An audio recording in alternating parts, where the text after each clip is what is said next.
on a la possibilité encore en lapin comme en volaille de tuer sur place à la ferme. Donc j'ai monté une chaîne d'abattage pour pouvoir rentabiliser au maximum le travail de Stéphanie.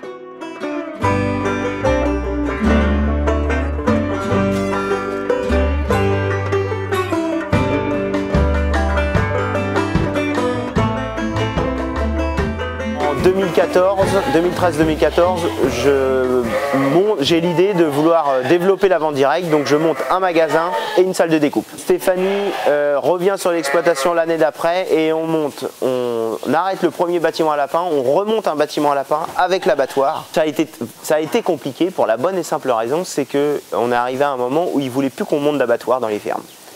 Alors j'ai une dérogation, je suis en norme tuerie familiale, donc c'est-à-dire que j'abats que mes animaux, je n'ai pas le droit de faire de prestation de service et je suis limité à un nombre restreint d'animaux à abattre.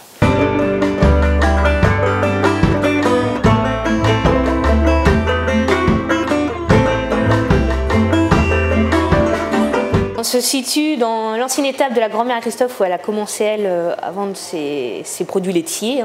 Donc on a une première pièce où c'est la salle de découpe et à la suite c'est l'abattoir dans la deuxième pièce.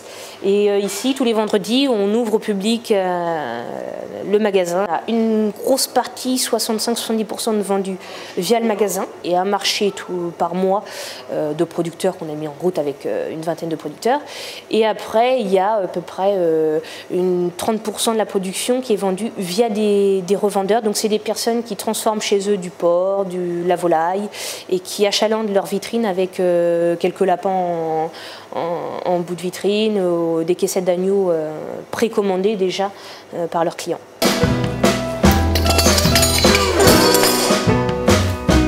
Découper la viande, c'était pas mon métier. Plutôt que de s'entêter, j'ai préféré embaucher un boucher qui a les compétences, qui sait et qui m'a apporté des nouveautés.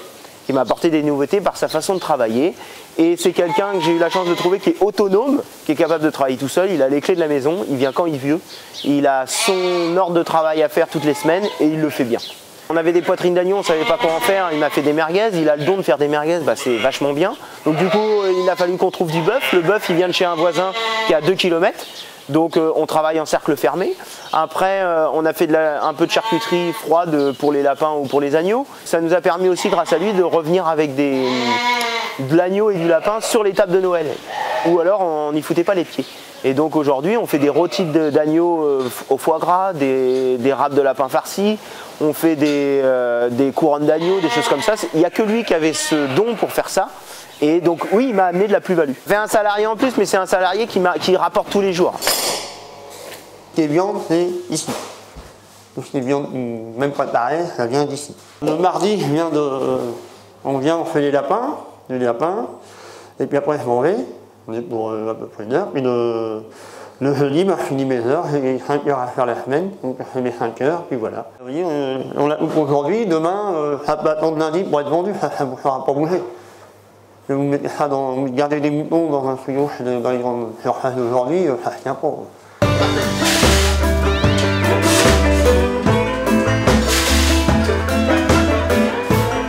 Là, sur la ligne principale centrale, on a les femelles. Donc ça, c'est toutes nos mères. Il y en a 95.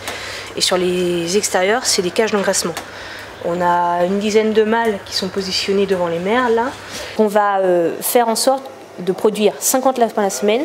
Donc en fait, tous les lundis, je mets 14 lapines mâles pour que j'ai 10 portées par semaine qui naissent. Donc à fil pro élevés, abattus, voilà, c'est une 60aine de lapins produits par semaine sur l'exploitation. Moi, pour la partie élevage, elle est organisée de façon à ce que le gros du travail se fait en début de semaine pour pouvoir me laisser la fin de semaine à la transfo, à la livraison et au magasin.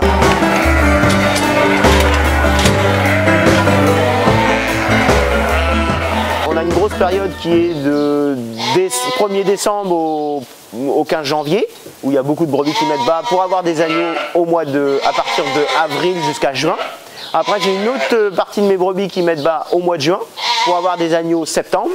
Et le plus gros délicat, c'est de mettre en lutte des brebis maintenant, au mois d'avril, pour avoir des agneaux qui vont naître au mois de septembre. J'ai des races qui se désaisonnent, je suis sur une base de Romane, ex-Inra 401, et donc c'est des brebis qui se désaisonnent assez bien, et dessus je remets des béliers Suffolk, de race Suffolk. Les agneaux, ils restent 2 mois et demi sous la mer, déjà à élever, et après 1 mois et demi à l'engraissement. Ça nous fait des agneaux ils me sont payés 250 € à peu près en moyenne, sachant que si on les vendait à un producteur, enfin un organisme, on serait à 100, 110 € quoi.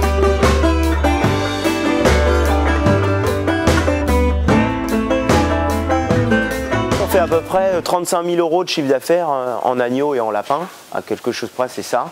35 000 € de chiffre d'affaires et en tout on est à 160 000 € de chiffre d'affaires, donc il y a moitié culture, moitié vente directe. Aujourd'hui la vente directe ça paye Stéphanie, ça paye le boucher, ça paye les prêts qui sont engendrés pour la vente directe, c'est-à-dire le bâtiment lapin, le magasin et l'abattoir. Ça paye les charges salariales et moi il m'en reste aussi un petit peu.